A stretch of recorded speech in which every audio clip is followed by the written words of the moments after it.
Welcome to My Healing is Your Healing, a podcast for the woman who is ready to stop performing and reclaim her voice. I'm your host, Celeste, and around here, we don't do surface level. We go deep. Each week, we'll explore concepts like self-discovery, radical honesty, and the kind of healing that rewrites your story from the inside out. This is a space for truth-telling, for remembering who you are, and for coming home to yourself, louder, braver, and more radiant than ever. So come as you are, and let's do this together. Let's begin. Welcome back to My Healing is Your Healing. I am your host, Celeste, and today's conversation is about midlife. But more importantly, it's about what happens when women stop trusting themselves because the world keeps telling them that they're dramatic or hormonal or just imagining things. And so many women reach midlife feeling exhausted and disconnected from their bodies and quietly wondering, is this just how it is now? And they're told that everything looks normal, that it's just stress or aging or something that they just need to push through. And over time, they begin to self-abandon. They minimize their experience and they stop asking questions. Today, we're going to name that pattern, what happens, how the medical system often misses women in this season, and what it looks like to come back into a relationship with your body, not as a problem to fix, but as something that deserves to be listened to. Today's guest is Dana Culp. Dana is a certified menopause expert with over 25 years of clinical experience working in women's health. She is the founder of Thrive Midlife Med, where she supports women navigating perimenopause and midlife transitions with evidence-based care, compassionate listening, and a deep respect for lived experience.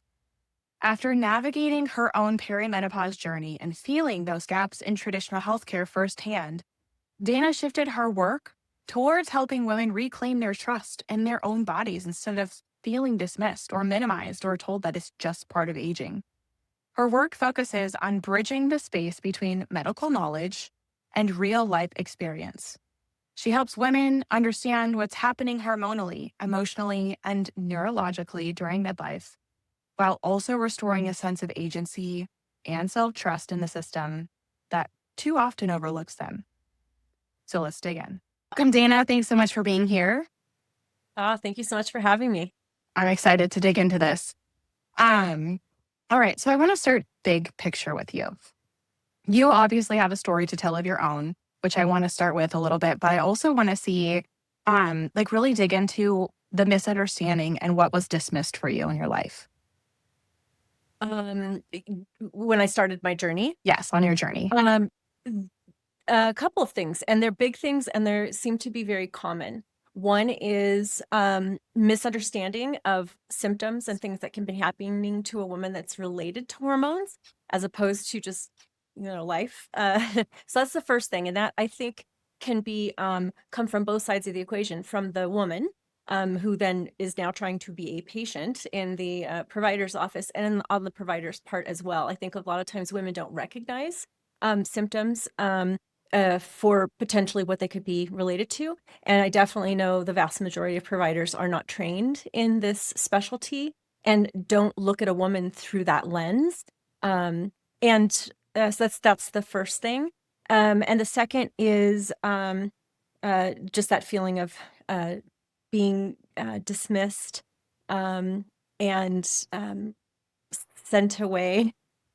I don't know what other words to use. Gaslit. And all of those things can be really challenging. You want to go into your story just a little bit more? Sure, it's a perfect place to jump in. So I've been in healthcare for a very long time, and I've taken care of women for a very long time, including, all phases of life, including this phase of life. So I knew what menopause was. I sort of knew what perimenopause was. We know a lot more now. And I cared for those women. And when it started happening to me, though, I didn't recognize it. We, as women, we have busy lives. We have challenging situations sometimes. So as things were changing for me, for instance, mood changes, weight changes, low-level anxiety creeping in when I've never been an anxious person before, poor sleep, and all of those things, I could excuse them away because life is difficult. I'm getting older. Maybe that person deserves for me to be irritated at them. But I didn't recognize that maybe something was else going on, even though I was the right age and all of that. So what I was not sleeping, and that was the biggest problem for me, which was giving me horrific brain fog. But again, that did not spur me to investigate. What actually sent me to the doctor's office was my blood pressure. I had never had blood pressure before, high blood pressure before, and it was just no matter what I did, it was going up, up, up. But the thing that did save me is I thought maybe there was a hormonal component to that since I've never had high blood pressure before, and that was the only connection I made. So, so I waited weeks and weeks and weeks to get in with my primary care provider, who knew what she was going to be seeing me for, because it's always listed on your schedule.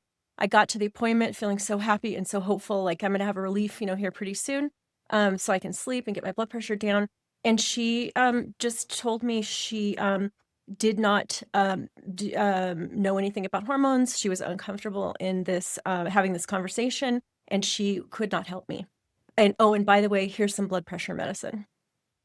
I walked out of that appointment in tears, devastated, and very embarrassed. And I want to point out, I walked into that appointment as a contemporary with this provider. I care for the same patient population she does. We're basically colleagues. So I say that to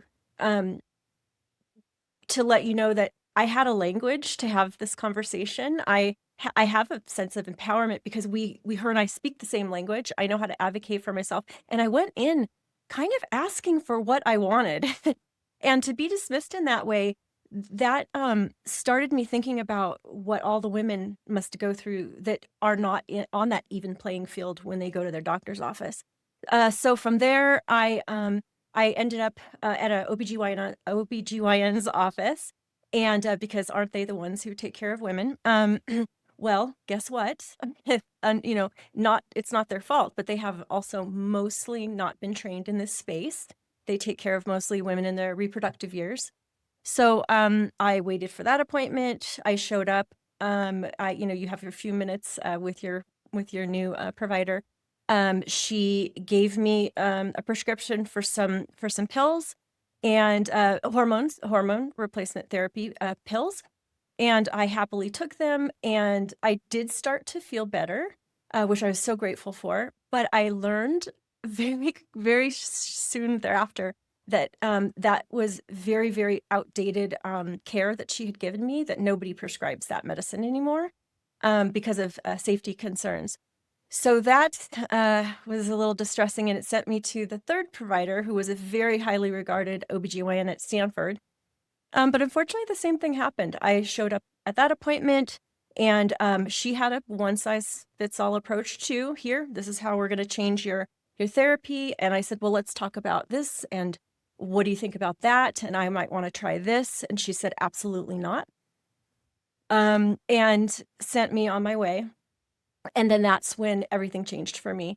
That was three different providers. And I know I talk to women every day who see several more than that. So, but that's what lit a fire under me, recognizing what a gap there is between, again, women and understanding what's happening to them and the providers. So I started reading everything I could, every study I could. I got certified and trained in conferences, and just everything I could do to educate myself. And I ended up at my fourth provider, and who I'm still with today. She's my primary. She's amazing. But walked in there, she admitted, I don't know anything about this. But what was amazing is she said, but I want to learn, and I want to be part of your team. So she's been amazing. She's learned a lot. I think she's starting to a little bit take care of women in this space.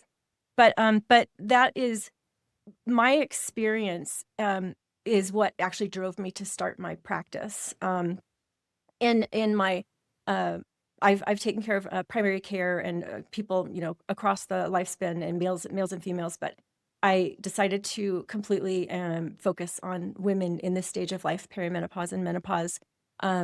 to allow them to have the very best specialized care possible. And that's all I see now.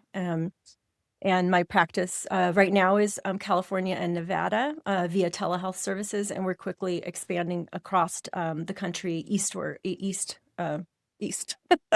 to just take care of as many people as possible.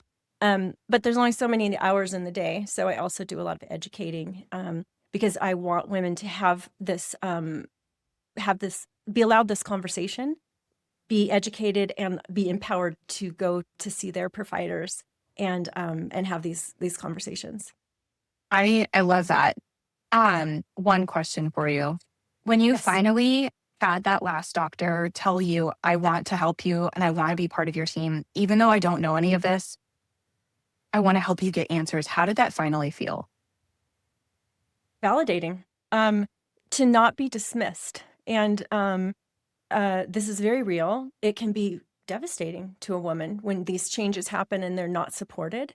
And yes, validating. And I felt hopeful, and I had somebody on my team who had my back, basically.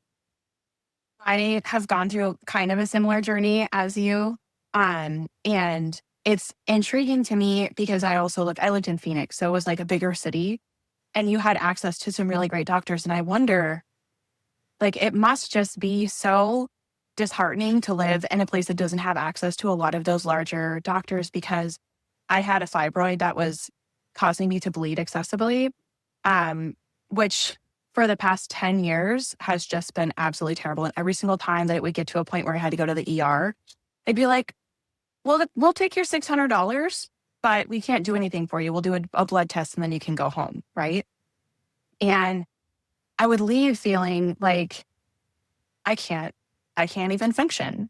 And it's so frustrating. Like, how do you think that is changing now, especially with you getting more educated and trying to educate other women? How do you feel like that's changing in the space? I'm really excited that there's a lot more conversation going on. I love that women are talking to other women, their girlfriends, their relatives, and without freely talking about it, without that shame that kind of came along with aging. As for instance, when I came up, how dare we get older? Like it's some kind of moral failing. We're all going to move past our reproductive years if we're lucky to live that long. But nobody would talk about it. So I love that women are talking about it now, sharing their experiences, maybe sharing their resources. That is, it feels like our time has come. There's a lot of inequity in healthcare. That's a whole other conversation. But women do not get the same kind of care men do. And symptoms are not taken as seriously and proactively. So that is a big change.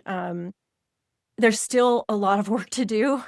And like you said, if you're in an area that maybe is not as high density population or doesn't have the big cities, there's a chance that there's nobody there that can give you the care, even if they think they know. For instance, that second doctor I went to who, here, take these pills, and nobody prescribes those anymore. She probably thought she was giving me good care, but she wasn't. So, so just women, I'm losing thought of what your question was. I just think the big change is we're having the conversation, and women I hope, will feel more and more and more empowered to recognize their role in their own healthcare, and that they're allowed to go in and ask for what they want and ask the questions that they want. There's such a power dynamic, I think, when we go to our doctor's office, you know what I mean, a mismatch. Mm-hmm. And it is really hard for people to question or push back or, hey, what do you think about this? So I hope that all of this conversation, all of this education that's happening now will allow women to maybe feel more on an equal playing field about their own health. I think you're so right in that it's now no longer a taboo conversation, right? I host women's groups, and in one of the women's groups, this woman was like, "Sorry, I'm in perimenopause," and she like starts ripping off her sweater, and she's like, "I'm having hot flash." Don't mind me, right? But you're right. Even in having those conversations with a doctor, like they've been through years of schooling, and you only know what your body feels like. You don't know what it's supposed to feel like, especially if you've been plagued with something for so long. So yeah, the disconnect is real. Yeah, it is. I was reading, I feel like it was an Instagram post, and it was so comical to me, and it also just made my jaw drop a little bit of, if men had periods, like like far technology would go in this space, like, and training. So like if NFL, right? You know, you how to train for your period and how to have the best, like, you know, when to do strength workouts, or like the clothing that you wear. And the fact that it's just because it's women that that technology hasn't gone, or the education or the research hasn't gone that far. And it's just really sad. I agree. I agree. The fact that women were not even included in research until not that long ago is, I think, pretty shocking for most people to realize. I like to talk about the hopefulness of the change and not, keep talking about how bad things have been, but just acknowledging that this is a big change for women's healthcare to kind of step into the forefront and be taken as seriously. One of the areas that is really significant in perimenopause and menopause is sexual health. That can change significantly, and it can be really, really distressing to the woman. And if she's in a relationship, that can also really affect it. And just like you were talking about, if men have periods, if men have any kind of sexual dysfunction, we throw everything at it and take care of it as soon as possible. And with women, it's just part of aging, and have a glass of wine. And it's that is one area to me that this disparity is so obvious that I recognize we have so much work to do. I am hopeful though, like you were saying, Yes. because this is a conversation that's happening a little bit before I would actually need it to happen. So in the next few years, I'm hoping that with the conversations that you're starting and the education that you're starting, maybe it will get to a place where I will be in better hands. I agree. One of the fallouts of not talking about this and women not really understanding and being educated is oftentimes they're in really bad shape before they finally get help. As women in this society, I think the culture, we tolerate a lot of suffering with women.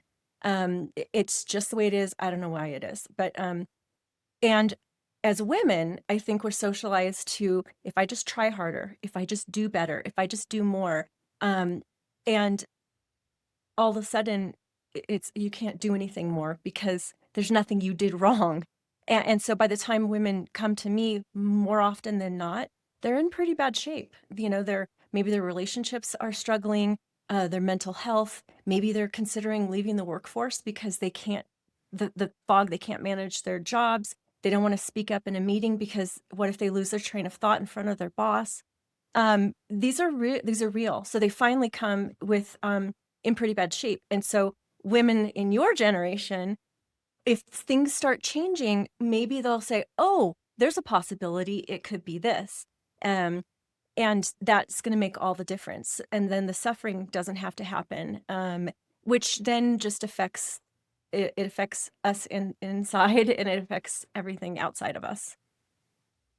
I feel like you're so right about, women can tolerate so much pain, but they also rationalize and normalize it.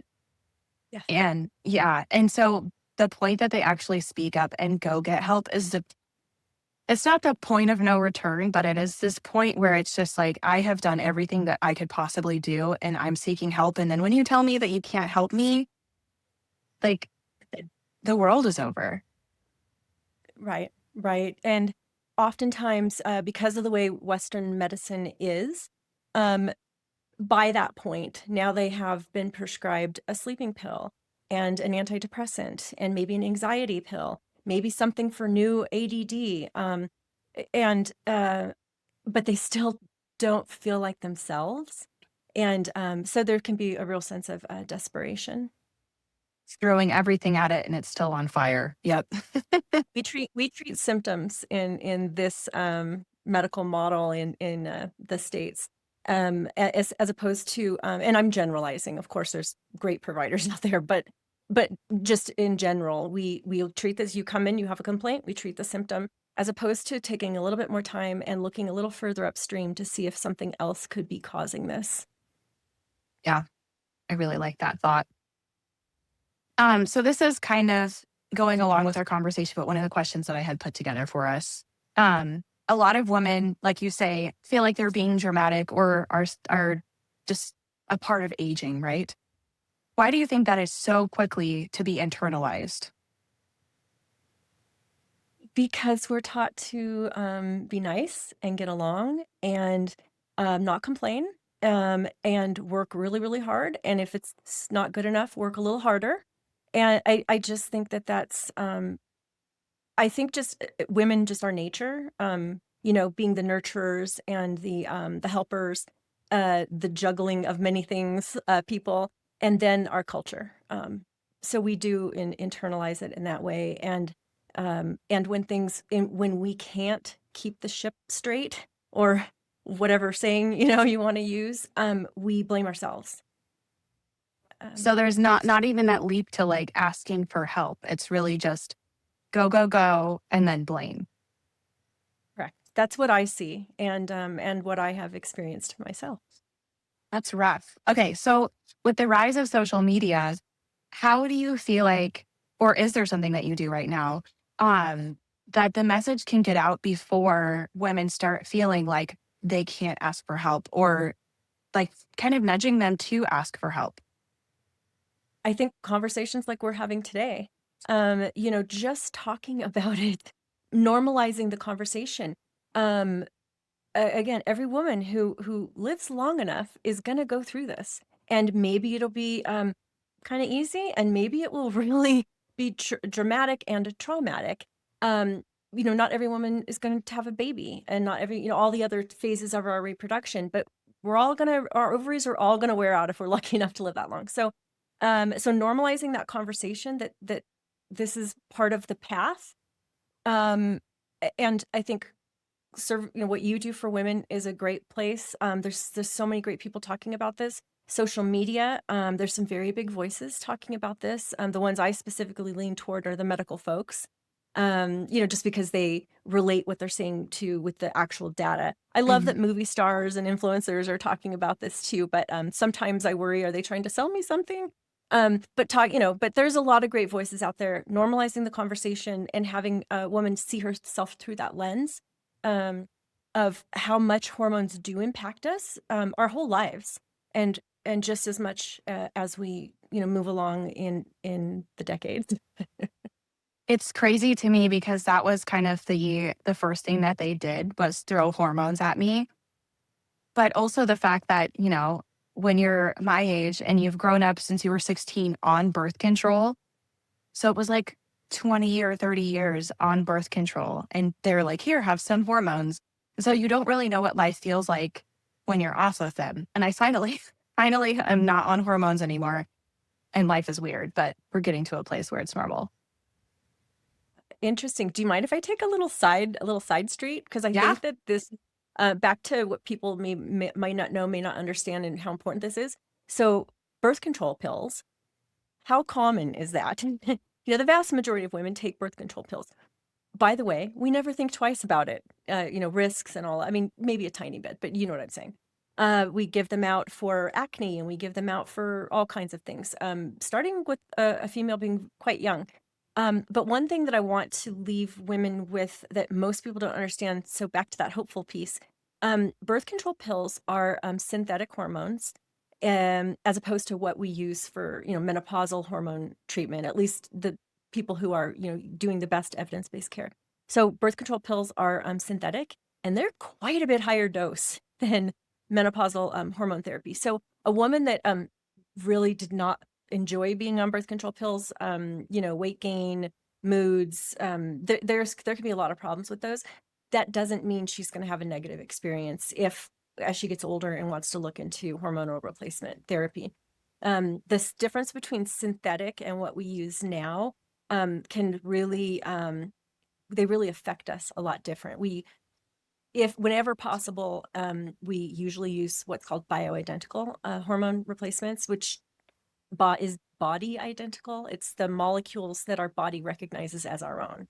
And we when we have those and introduce those, it feels very, very different than synthetic hormones.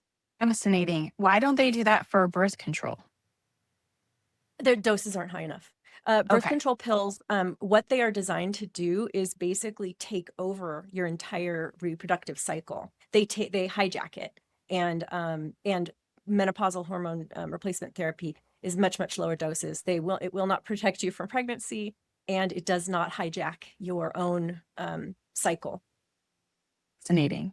All right. Thank you for the sidebar. Okay.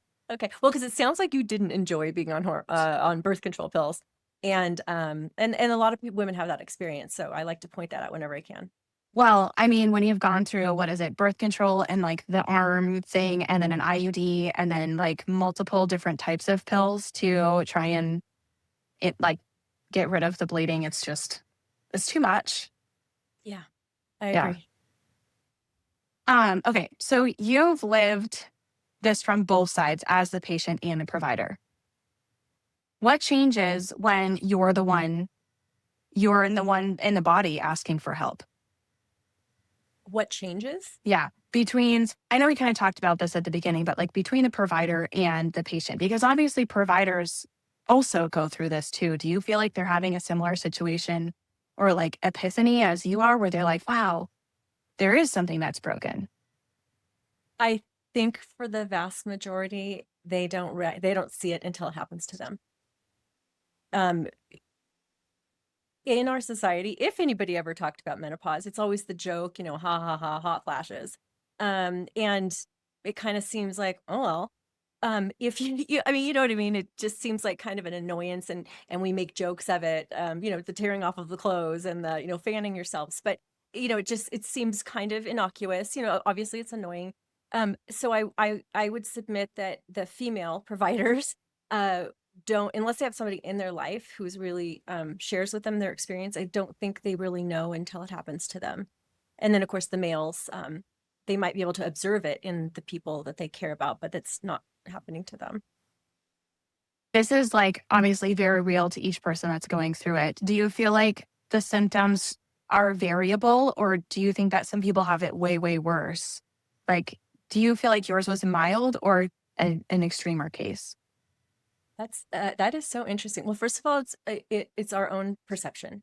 I might be able to handle a certain level of stress that somebody else cannot. So I don't want to make any comparison that way. But what I can say is I did not realize how far off the middle I was until I felt like myself again. It had happened so slowly. And again, maybe life was getting kind of hard.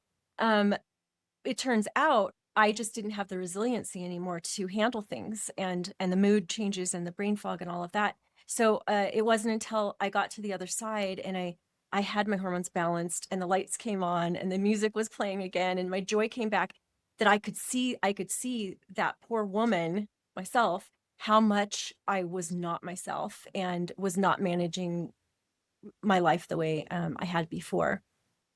It's like the boiling frog, right? Yes, exactly. Yeah, it's that thought that something happens slowly, and then all at once. And that tipping point is different for every woman. But that is, like we spoke a little bit earlier, that's when I usually see them, unless they are younger maybe and are starting to have these conversations and just want to get educated, so they can be prepared and get support as they ease their way in. And those women, there's more and more of those women, because of these conversations. But more often than not, it's after the frog is boiled and they just can't manage anymore. Yeah, I would agree with that. Okay, I feel like this is a good question. When women feel unheard for long enough, how does that start to affect their relationship with their own body? I believe that there is, and there's good science, that there is a real mind-body connection. So when we know something's wrong, and we're told over and over, no, your labs are normal, you're okay. We internalize that, and it can come out in some really unfortunate ways. We can start having having our systems not working right. A lot of times there's a lot of GI problems with women who have now been forced to internalize the things that are not going well, and that causes a lot of dysfunction. And of course, there's a lot of mental health issues that can go along with your reality not being acknowledged, and then we turn in on ourselves and we blame ourselves, and then it's very real to have real symptoms. Um, it's not in our heads, I guess, is what I'm trying to say. Yeah. And I feel like to your point before, you were talking about how like all of those symptoms gets treated separately instead of as a whole. So you wind up taking the blood pressure and the antidepressants and all of the different things. And so it's not one thing that's solving you feeling like crap. It's 1,000 things and you don't know what's making you feel better or worse. Right. And even with all of that symptom management, with the sleeping pills and the antidepressants, all of those things, what I see is women, they still, okay, now maybe they're sleeping through the night, but they just don't feel like themselves anymore. And we normalize that because we're getting older, but that does not have to happen.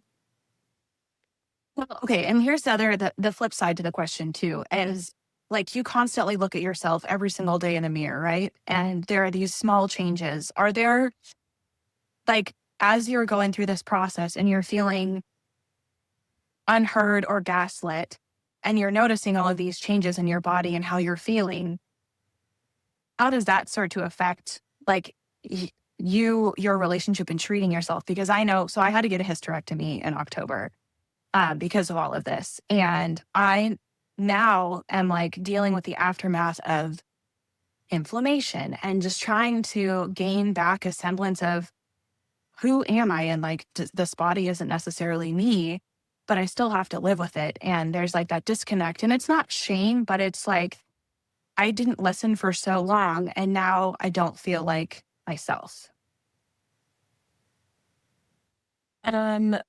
What I would say to that is that yes, we do transition through life. Some things happen to us, or we make choices, or and life changes. But I mean, I think everybody that we know, the saying of "I don't feel like myself." That can mean something different to every woman, but we know, yes, our skin is going to get wrinkly um, and things like that, but us, our core, our joy, the things that spark excitement, the kind of person we are, if we're loving and caring and patient, and those core pieces of us start to go away, I think that is where a woman, I hope, would look at the situation and say, I'm actually losing myself, as opposed to, physical changes and things like that.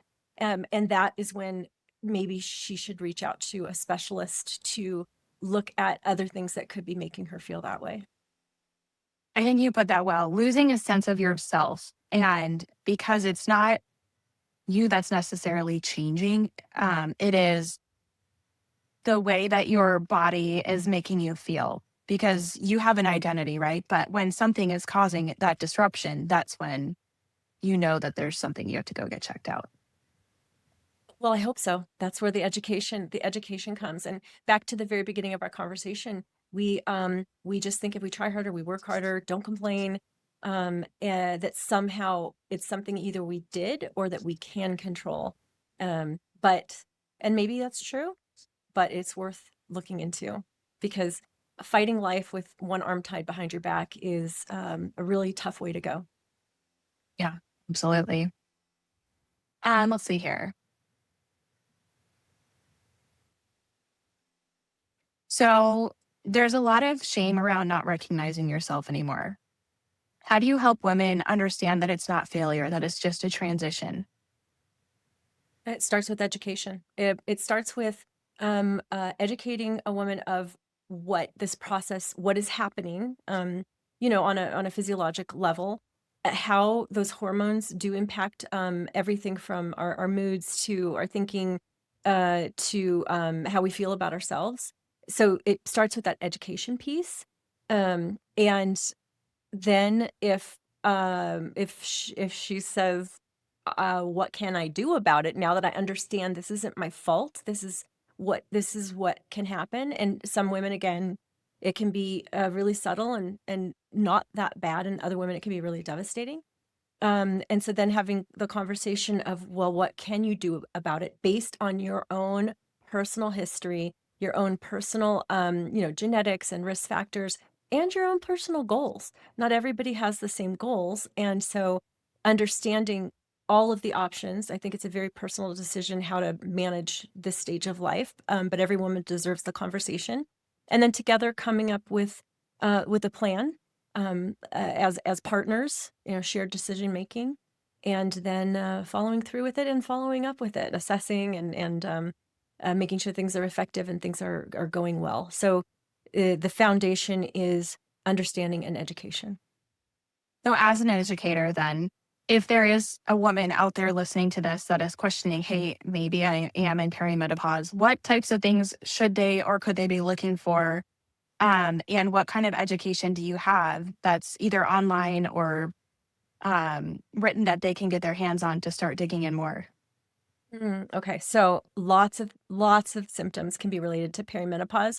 The most common, because cycles in perimenopause, especially early perimenopause, are probably still pretty regular. They might be heavier, but they're pretty regular. And I think that tends to be where providers and women get stuck. Oh, but I'm still getting my period every 28 days or something like that. So, oh, it can't be hormonal.